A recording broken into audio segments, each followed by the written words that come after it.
bien-aimés dans le Seigneur, dans une opportunité à koya liboso na bino po to solola makambo oyo Nzambe atie kati na motema nanga.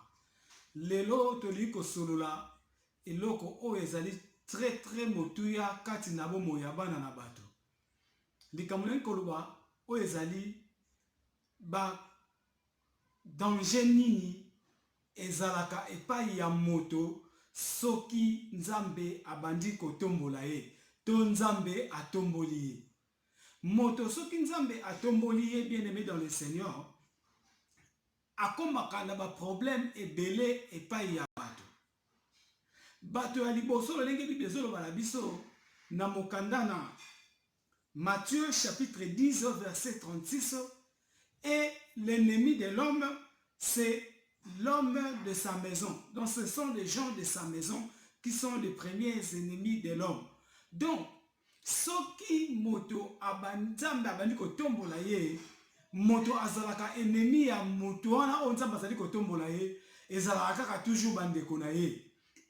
Yango nalingi na pokwa na lelo to solola na tina ya likambo oyo etali pasi ezalaka epai ya moto oyo Nzambe atombolaka.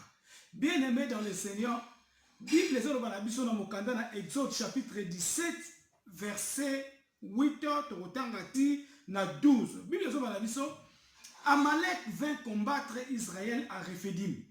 Alors Moïse dit à Josué, choisis-nous des hommes, sors et combat Amalek. Demain, je me tiendrai sur le sommet de la colline, la verge de Dieu dans ma main. Josué fit ce qu'il lui avait dit Moïse pour combattre Amalek. Et Moïse et Aaron montèrent au sommet de la colline. Lorsque Moïse élevait sa main, Israël était plus fort. Et lorsque il baissait sa main, Amalek était le plus fort. Les mains de Moïse étant fatiguées, ils prirent une pierre qu'ils placèrent sous lui et il s'assit dessus. Aaron et Hur soutenaient ses mains, l'un de côté, l'autre de l'autre. Et ses mains restèrent fermes jusqu'au coucher du soleil. Et Josué vainquit Amalek et son peuple en tranchant de l'épée. Nali kolobelo komoko awa kolobela Amalek azali nani? Amalek azali descendant ya Esaú. Or Esaú ye azali moleki to yaya ya Jacob. Azali yaya ya Jacob. Jacob na Esaú bango bazalaki bana ya mama moko pe bana ya tata moko. Tango problème oyo ebimaka ezalaka Nzambe aponaka Jacob. Alobi, j'ai aimé Jacob et j'ai haï Esaú. Mais na splikaka bino na mukolo elekaka ete problème wana ezalaka problème ya Jacob te. Ezalaka selon la souveraineté de Dieu. Soki Nzambe alingi kosala likambo na ye, to alingi aeleve moto na ye, Nzambe atalaka likambo yango na kati ya souveraineté na ye. Atalaka te ke ongai songolo to pakala, ongai naza soki ndenge nini. Ezali likambo ya souveraineté ya Nzambe. Nzambe asalaka oyo alingi selon ye. Bible na biso ete Dieu fait ce qui lui semble bon. Dieu asalaka oyo ye amoni malamu. Tala tango Bible na mokanda na chef. Tango Nzambe asili ko créer ba biloko, aloba ke le moso ka sala eloko songo alobi tout était bon. Tango tala bi ezalaki malamu. Tango tala bi ezalaki malamu. Tango sala bi ezalaki malamu. Donc eloko nyonso Nzambe asalaka na bomoi ezalaka pona malamu ya peuple. Mais kasi peuple ayebaka na koyeba volonté ya Nzambe te kati na makambo oyo ezali koleka na bomoi na ye. Bien-aimé dans le Seigneur, yoka awa Bible lobi Amalek tango bana Israël babali kobima na Égypte po baya na terre promise. Amalek oyo azalaki ndeko ya Israël kaka Amalek wana monguna mosusu te kaka azalaki ndeko na ye kaka oyo azalaki kotambola bazalaki na ye na ndako ya papa na bango bien que Jacob azwaki droit ya enesi ya Esau mais ati ndeko esilaki te kaka ye wana bien aimé abimi kobundisa Israël na nzela na nzela ya sorti na bango na Égypte.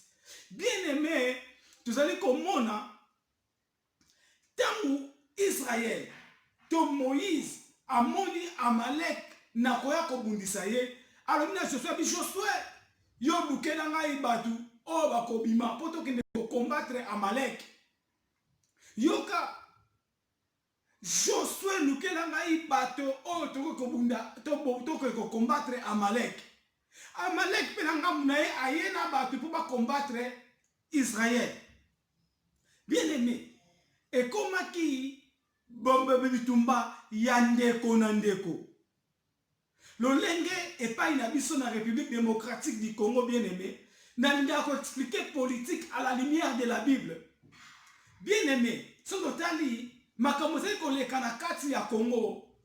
La Kabylie evandi na yango nien. C'est comme si basali na bango eloko te, baboma na bango bato te, baboma na babebisa na bango eloko moko te, bayiba na bango misolo ya mboka te. Kasi eloko oyo ezali komonisa pasi na peuple congolais ezali kaka bandeko oyo mibale. Bango mibale babenga makela mikolo elekaki ba opposant. Babundaki mpona cause moko. Kasi tangu nzamba bandi kotombola moninga. Tangu nzamba tomboli moninga mususu wana amoni yango malamu te ali abandisi koko bundisa moninga mususu. Bien aimé dans le Seigneur, makambo oyo surtout dans l'histoire ya Congo tokomona makambo oyo ebandi lelo te. Na 1961 au Congo zwaki indépendance, bien aimé dans le Seigneur. À la lumière de la Bible nous doit expliquer makambo lolenge ndeko ya Israël oyo azalaki Amalek ayaki kobundisa ndeko na ye po nzambe atomboli ndeko na ye. Bien aimé lolenge yango pe tangu nzambe atomboli Kasavubu na balumumba bien aimé tomoni bachombe batelemi tomoni banani batebele batelemi babani koloba ete ezali malamu te. Bien aimé na koloba na bien lokomoko na Congo ti lelo tozala na po tozo koyeba te ko soutenir moto o nzambe atomboli. Tozali na kosala makambo lokola ba crable to babenga na Kikongo kinkala soki bankala bazali ko mata na sani o musu batikala na se ba mata babenda muninga na bango akita. Bien aimé, politique wana ezali ko simbata mokolo moko te. Bible zo bana biso ete royaume moko te eki kotelema soki ezali divisé entre bango. Soki yonanga tozali kobundela cause moko eke tokomi tozwi cause wana nzambe atombolinga yo ndeko otelemeli ngai mpo okweyisa nga nzambe akozala na esengo na yo te. Bien aimé dans le Seigneur, tomoni nzambe atomboli Kasavubu, Mobutu asali makasi akitisa Kasavubu. Donc politique wana ezali kaka yango moko. Or soki totali tomona na Mobutu na Kasavubu na Lumumba na Chombe bato nyonso oyo bazalaki na bapoliticien na Congo na époque wana bazalaki kobundela kaka indépendance ya mboka na biso. Mais tant que tozwi indépendance, les mêmes personnes commencent à s'entretuer. Bakomi ko boma na bango, bakomi ko bunda bango na bango. Oliba bundisa ba Belge, ba bundisa ba Belge te, bakomi ko bunda na bango. Héritage wana elongwe na makila ya Congolais te. Bien aimé dans le Seigneur. Bien aimé dans le Seigneur. Basakana kana moto nzambe atomboli te. Basakana kana moto nzambe atomboli te. Soki nzambe atomboli moto, nzambe ako soutenir moto wana. Soki nzambe a élevé yo, nzambe akozala na yo tango nyonso. Et quand Dieu élève, aga protéger ka moto wana. Quand Dieu élève, ako prendre soin ya moto wana. Soki yo telemi po bebisa plan ya nzambe na tina ya bomo ya moto wana, bien aimé yo okuta na nzambe na liboso na ye. Bien aimé, à la lumière de de la Bible tomoni awa Amalek aye kobundisa Israël. Tomoni Moïse amati na ngomba. Bible solo bala biso ete tango Moïse azali ko tombola maboko pa ina nkolo na likolo, pa ya tata na lokolo na likolo. Israël azali kolonga bitumba. Israël azali kolonga bitumba. Israël azaki makasi.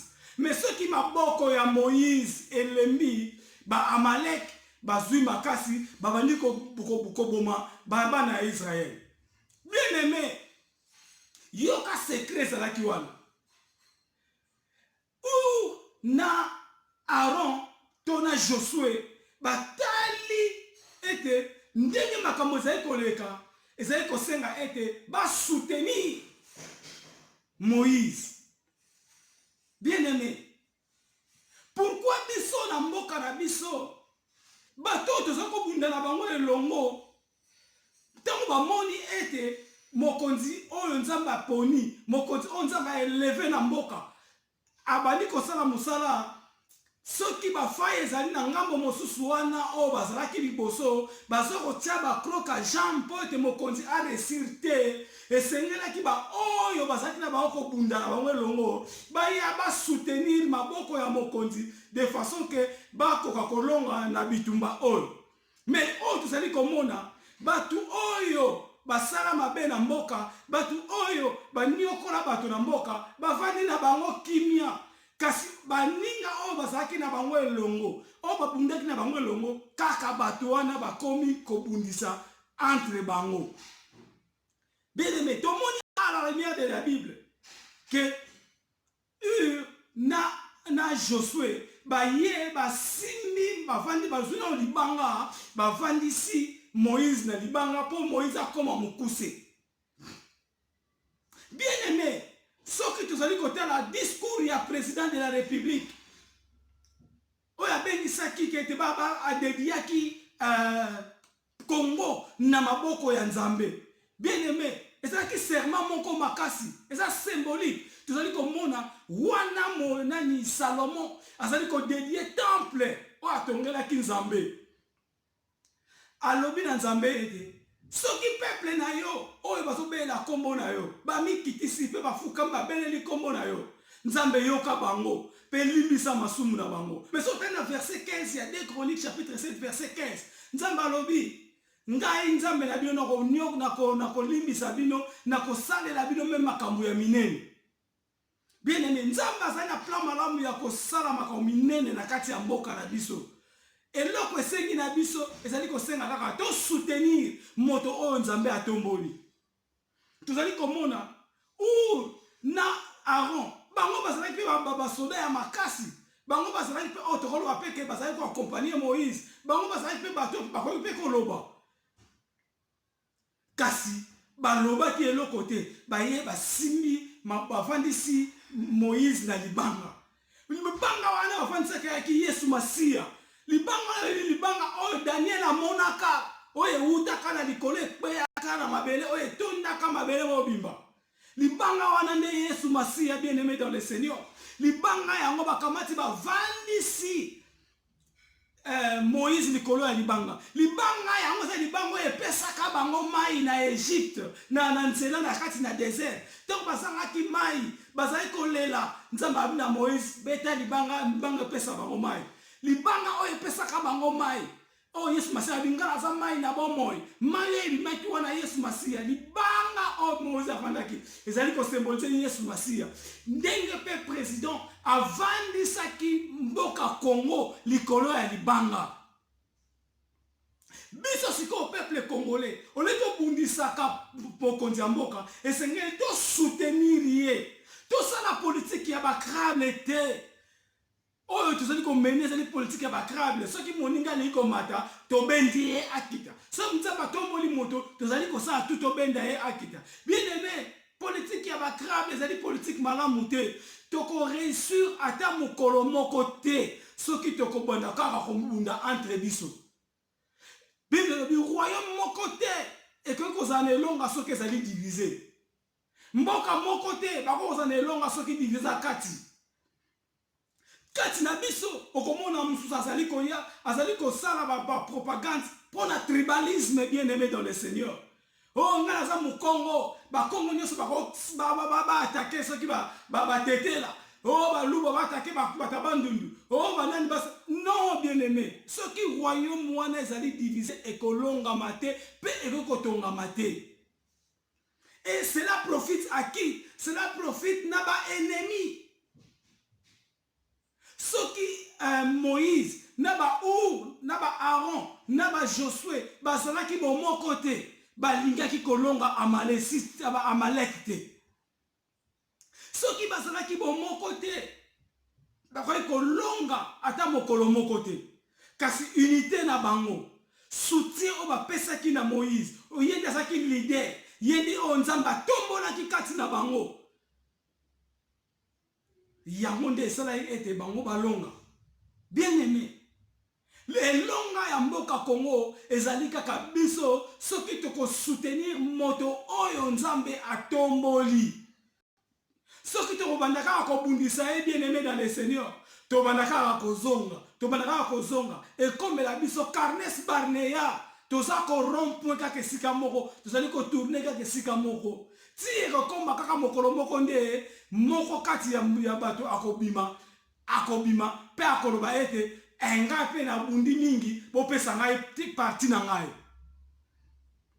po tozali kaka tubonaka ko rond-point tango to koma na ba Carnes Barnea bien aimé dans le Seigneur soki to kozala bon mon côté bokomona ekosala ke bato musu babimi oyoka bato katanga bakobima bino to bundi pe mingi to moni kaka mboke kaka bone yali biso bito benda parti na biso bata este kuna tozo banga balkanisation bango pe bakotelema bakoloba ete biso pe tozwa parti na biso na ba Congo mona nseni pa bakoloba ete biso na bibundu ya Congo tozwa parti na biso na bandi pe loka mozitu leader na bango akoloba pa zwa parti na ye siko Congo ekokoma nini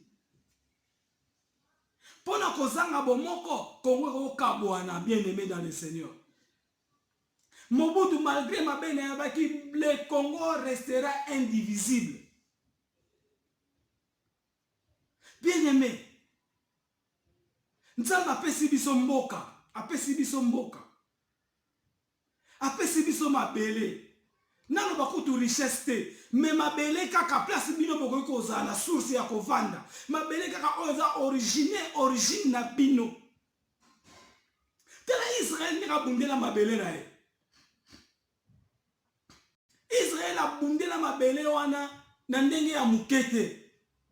Israël batu bakufa ka mikolo nyonso pona likambu ya mabele.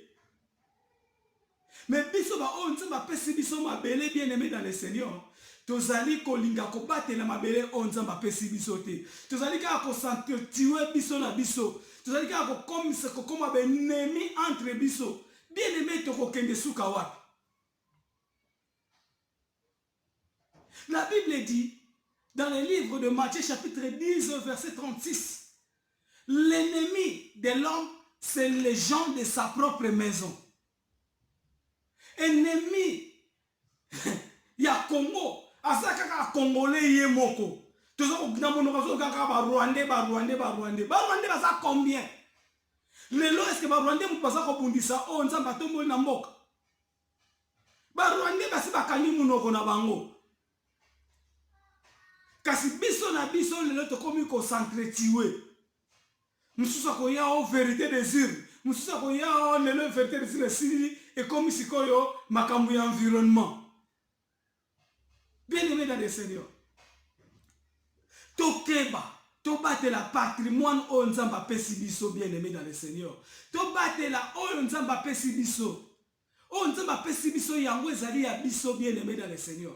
Soki tokobatela yango te tokobundana kaka biso na biso bien aimé et okoma na tango moko bato na bato bakosenga autonomie na bango po bakomona bato baza ko se retrouver lisusu te et soki mutu azali ko se retrouver lisusu te ekotinda ye asenga autonomie na ye or autonomie yango nde tozali koboya tolingi tozala uni bien aimé boyebi ntina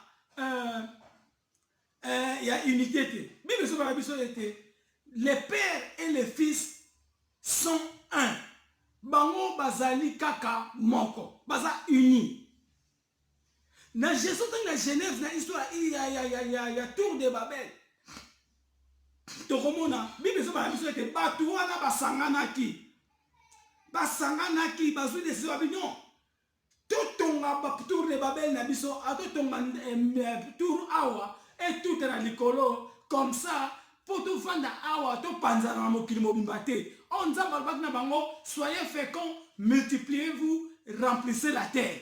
Mais bango siko na plan na bango balingaki ba contrecarrer plan ya Nzambe ba sala ini ba vanda esika moko. Yoka Nzambe ninga lobi lolenge batu oyo baza ini soki totiki bango mutu moko te akokabola bango. Nzambe bangi unité bien aimé dans le Seigneur. Nzambe yebi puissance oyo eza na kati ya unité.